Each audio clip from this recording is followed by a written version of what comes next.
One of the athletes I'm coaching right now has a very strong back pressure, pronation and rising, but he lacks one of the most important arm wrestling strengths, and that is side pressure. This is actually a very common problem among arm wrestlers, so in this video I will break down what side pressure actually is. I will show you the best exercises you can do to strengthen it, and at the end, I will also give you some important tips that will help you improve your side pressure on the table. There are 3 elements you have to include in your training to have a fully developed side pressure. First is side pressure pec to pec, which trains your ability to drag the elbow across the pad and win the center of the table. The second is internal rotation, which again helps you win the center of the table. On top of that, if you are a hooker, it will also improve your ability to get into the hook. And the third side pressure element is down pressure, which is the ability to finish the matches. In my opinion, it doesn't matter what your technique is. You should include every single one of these elements to your training because you don't want to have any weaknesses. Now let's get straight into the exercises, and the first one is the toe touching side pressure. This exercise trains mainly the first side pressure element, which is the ability to drag your elbow across the pad. You can do this with whatever grip and handle you want. My 2 most favorite variations are the pronated side pressure,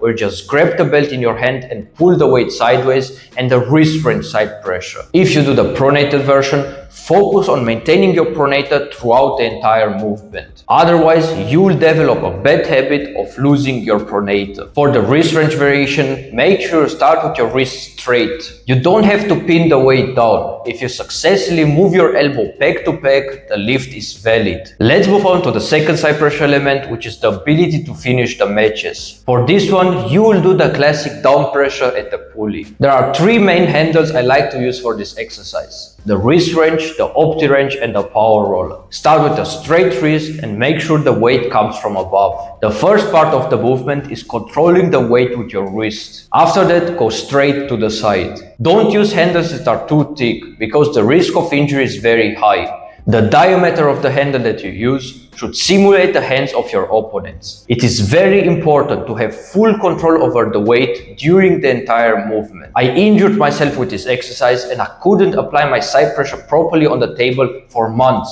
just because I trained with a big weight that I couldn't control. Make sure you don't make the same mistake. Now let's take a look at internal rotation. For me personally, out of all the 3 side pressure elements, the internal rotation is the most unnatural one. So if you're in the same boat, it is completely normal. Don't worry, especially if you're not a natural hooker. Here you will have to adjust the pulley to a lower position. I like to train the internal rotation with the wrist wrench, because it will put a lot of pressure on my wrist and fingers, which makes it even a more complete arm wrestling exercise. I would also suggest you to start the movement by controlling the weight with your wrist first. When you get to the heavy weight, you will also realize that you will not be able to turn your shoulder fully in. And to be honest, you also don't need to turn it fully in, because in arm wrestling, you never turn your opponent fully to your side of the table. It is enough if you can move the weight from the ground a few inches. By the way, all the equipment you see in my videos is from Golden Grip, and with my code ALEX, you'll get 10% off on any purchase you make at goldengrip.com.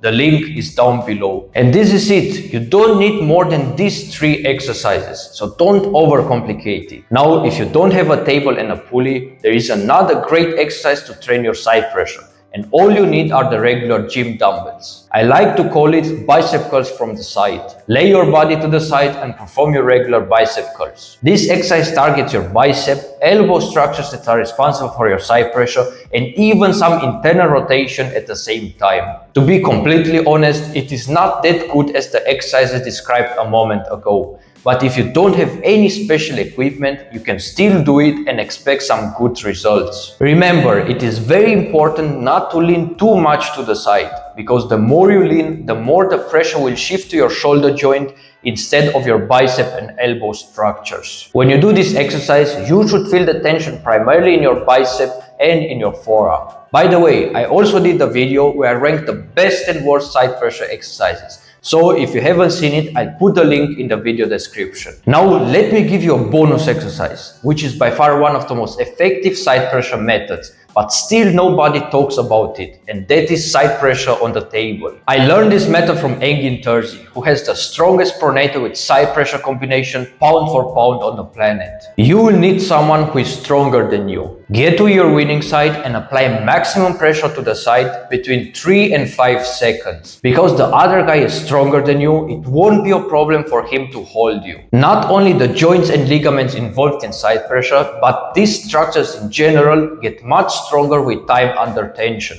And that is exactly what this exercise provides. On top of that, it is also by far the most realistic side pressure exercise, because you train it directly on the table, so you can't get more specific than that. Now let's move on to the tips, and the first one I want you to remember, because without it, you will not improve your side pressure. And that is, give your tendons time to recover. The number one reason why most of you don't make any progress when it comes to side pressure is because you don't give the body enough time to recover. You have to understand, all the 3 side pressure elements we covered in the beginning of the video will produce a lot of soreness in your tendons, joints and ligaments. And these structures need 2 to 3 times longer than muscles to recover. So how do you expect these structures to get stronger if you don't give them enough time to recover? Tip number 2 is to train with weights that you can control. The second biggest reason why most arm wrestlers don't progress in their side pressure game is because they are always injured. If you get injured in a match, it is completely normal, because you cannot really control your intensity. You are there to win. But if you get injured in training on a regular basis, there is something wrong with the programming. You really have to increase the weight slowly and systematically when it comes to side pressure. You have to get used to the fact that it takes much longer to get stronger than you expected. Otherwise, you get into this bad cycle where you get stronger, then you injure yourself, then you get stronger again, then you injure yourself, and at the end of the year, you are exactly where you started. You didn't make any progress. So make sure you increase the weight intelligently over time. And the last tip on the list, which is closely related to the second one, is to stop doing exercises that produce pain. There is absolutely no reason to keep doing exercises where you have pain while you do them, or where the pain comes after the training session. Sooner or later, you will get a serious injury and you enter the bad cycle we talked about a moment ago. If you have any kind of pain when doing an exercise, ask yourself, why is the pain there? Is your execution wrong? Are you already injured in that area? Find out what it actually is, and if the pain continues, just change the exercise. This was a complete breakdown on side pressure. If you have any questions, write it down in the comment section below and tell me what other arm wrestling related problems you have that you want me to cover in the next videos.